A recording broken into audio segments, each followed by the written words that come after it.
this Saturday. I was on the varsity basketball team. My brother Chris, right behind me in age, wanted to be. So there was a summer basketball league at the YMCA.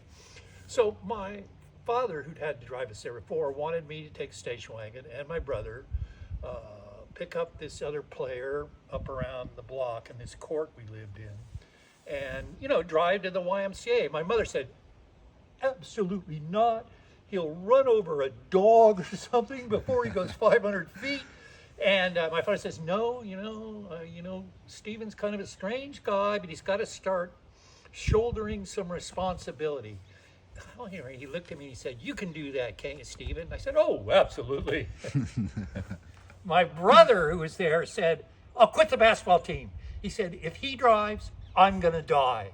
And my brother says, you're always, my father said, you're always overreacting. And anyway, he gets in the car.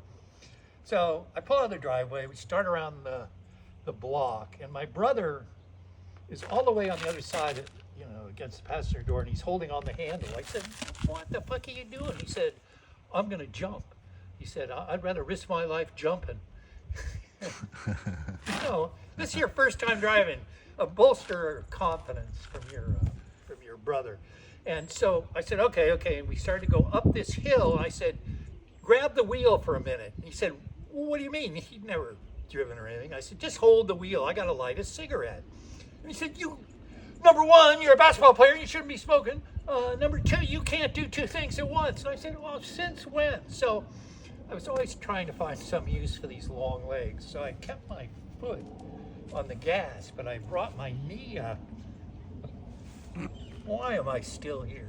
I brought my knee up and held it against the wheel, and I took out my pack of Galaxy cigarettes. I smoked Galaxies, maybe the only guy in the country who did, because they had coupons on the back like Raleigh's.